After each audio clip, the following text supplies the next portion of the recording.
चलिए, गुरु आश्रम के इस चैनल पर आपका स्वागत है। आज हम लोग बात करेंगे बहुपद से संबंधित कुछ बात है। आप देख रहे हैं बहुपद अध्याय 2 बहुपद पोलिनोमियल्स। बहुपद एक या एक से अधिक पदों, एक या अधिक पदों के वाले ऐसे बीजीय व्यंजक चर को कहते हैं जिसका घात क्या होना चाहिए, पूर्ण संख्या होना चाहिए। इसका मतलब क्या कह रहे हैं कि यदि इसका जो घात हो x के पावर 0 ये भी हो सकता है, x के पावर 1 ये भी हो सकता है, x के पावर 2, x के पावर 3, x के पावर 4 डन, ये सब बहुपद है।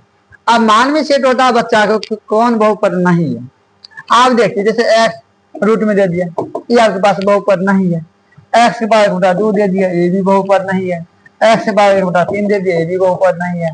x के पावर -1 दे दिया, ये सब बहुपद नहीं है, बहुपद नहीं है, नहीं है, ये सब बहुपद नहीं है। कोई दिक्कत? इतनी बात देख रहे हैं, ये सब बहुपद है ही नहीं। और बहुपद का ही मतलब चर जो है, चर बीजीय व्यंजक में, बीजीय व्यंजक है तो चर है, और चर का घात क्या होना चाहिए, पूर्ण संख्या होना चाहिए, पूर्ण संख्या होना चाहिए, तब ये बहुपद कहलाएंगे। और ये जो संख्या देख रहे हैं, ये संख्या ये क्या भिन्न आ जाता, भिन्न है। और कह रहा पूर्ण संख्या हो, और पूर्ण संख्या पॉजिटिव रहता है, निगेटिव भी नहीं रहता है, यहाँ पर निगेटिव है। इसे समझ जाइए कि जो पूर्ण संख्या हो। और कभी देखिए रूट की बात करते हैं, कभी ऐसे लिखा रहता है, ये रूट से बाहर आ जाएगा, ये जो है आपके रूट से बाहर आ जाएगा, ये आपके पास बहुपद है। यहाँ देखिए एक्स क्यू है, ये रूट से बाहर नहीं आता है, ये बहुपद नहीं। समझ में आएगा? चलिए आप देखिए बहुपद के प्रकार।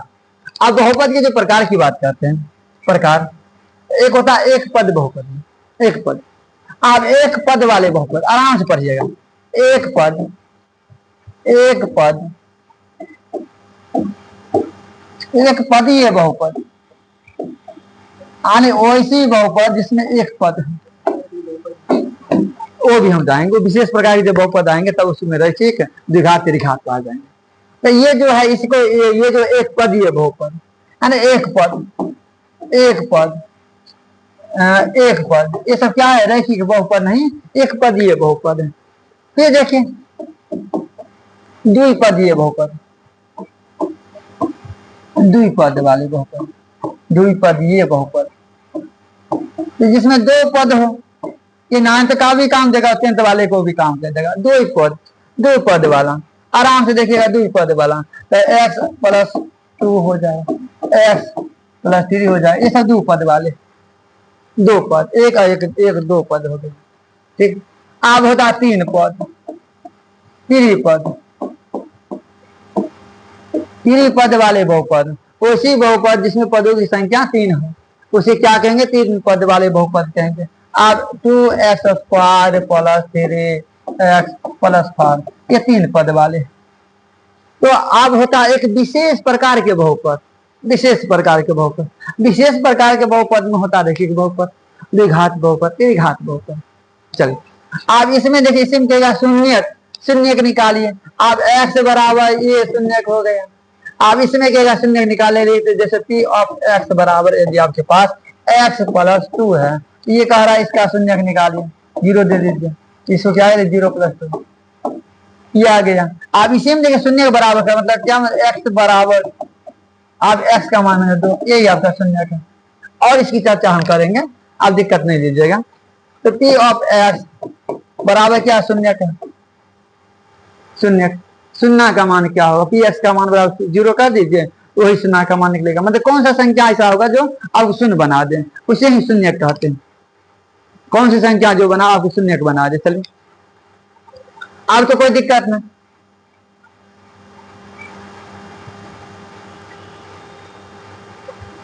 तो आगे हम लोग बात करें विशेष प्रकार के बहुपद। कहीं भी आपको परेशानी हो जरूर हमें कमेंट करें। आप देखिए विशेष प्रकार की बहुपद, विशेष विशेष प्रकार के बहुपद, प्रकार के बहुपद।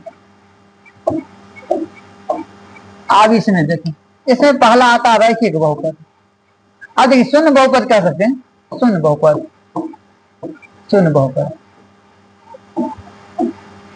वैसा बहुपद जिसमें चर का अधिकतम घात शून्य हो, ये एनसीईआरटी नहीं देता है, बाकी बुक दे देता है, इसलिए हम चाहते हैं ये भी आप लोग जान दें। ओइसा बहुपद, बहुपद, ओइसा बहुपद,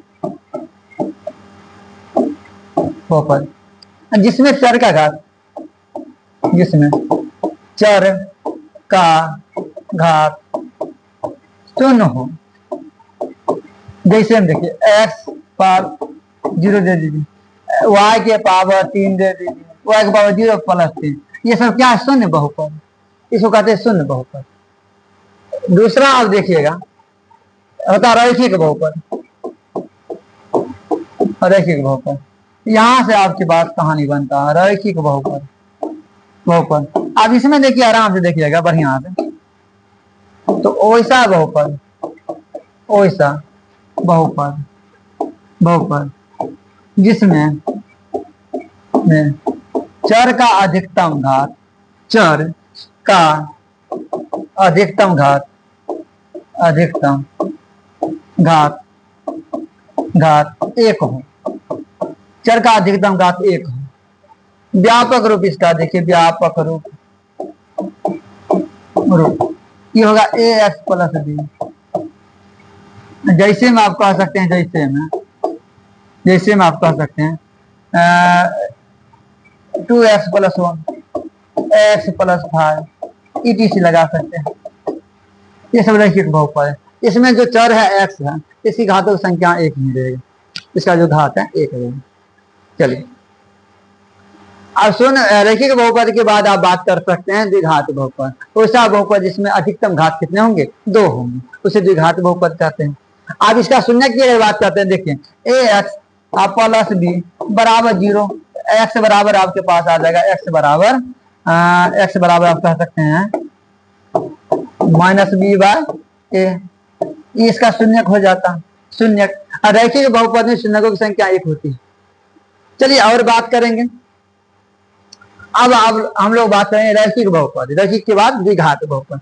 द्विघात, द्विघात बहुपद, द्विघात बहुपद। अब द्विघात बहुपद में क्या देखते हैं? ओइसा बहुपद।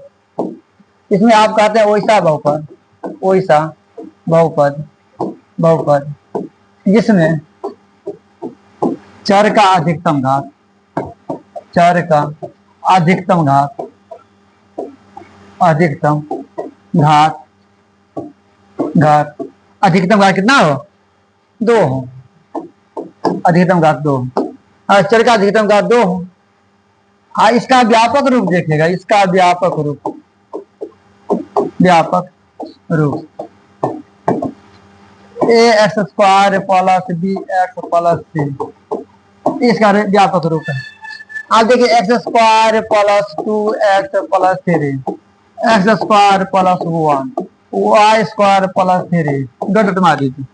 इसको क्या कहते हैं? द्विघात बहुपद। आप इसमें देखिए, इसमें मूल होते हैं, इसमें मूलों का योग, इसके शून्यकों की संख्या 2 होती है, इसलिए मूलों का जो योग होता है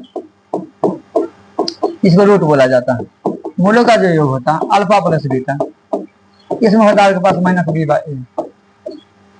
और मूलों का जो गुणनफल होते हैं, मूलों का गुणनफल, ये आपके पास हो जाता है सी बटा ए।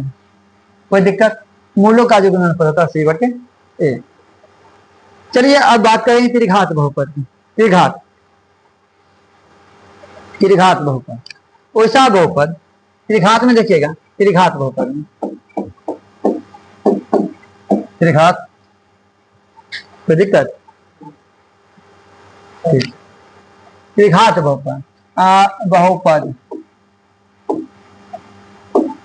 ओइसा बहुपद, ओइसा बहुपद जिसमें, जिसमें, जिसमें अधिकतम घात, अधिकतम घात, ओइसा बहुपद जिसमें अधिकतम घात 3 हो। आप देखिए इसका जो व्यापक रूप होगा, व्यापक रूप, व्यापक रूप, अब ये आ जाएगा A x cube plus B x square plus C x plus G. यानी जितने भी हमारे अपने आदमी हैं, जो भी देख रहे हैं वीडियो को, अगर आपको लगे कि कुछ गड़बड़ हो रहा है या कुछ अच्छा हो रहा है तो आप जरूर हमें सहयोग करें और बताएं, ताकि हम इससे भी बेहतर बना सकें। अपना आदमी बोलते हैं, अपना आदमी यानी कि मुंह को बोलते हैं, और दूसरा आदमी मुंह पर नहीं बोलते, चुरा के बोलते हैं, छुपा के बोलेंगे कैसे करना चाहिए, ऐसे करना चाहिए। ठीक, तो चलिए, अगर आपको लगे कि ऐसा कीजिए सर, ऐसा कीजिए, तो हम कोशिश करेंगे कि वैसा ही करें, ताकि आप लोग देख कर जरूर बताएं, कमेंट कीजिएगा, जहां भी आपको दिक्कत हो कमेंट करें। चलिए, उसके बाद एक ध्यान देंगे, अब इसमें भी होता है alpha plus beta plus gamma. अब इसका मान मैंने फ्री बाय है, कितना आसान है, मूलों का योग इसमें भी होता है। अब alpha into beta, beta into gamma, और गामा इंटू अल्फा, इसका मान कितना होगा, सी बाय ए। और ये क्या बनता है, अल्फा बीटा गामा क्या माइनस डी बाय ए, तो 3 कंडीशन इसका भी बनता है। चलिए, आप लोग वीडियो को देखते रहिए, और जहां भी आपको परेशानी हो आप जरूर हमें कमेंट करें और अपना साझा जरूर बतावें।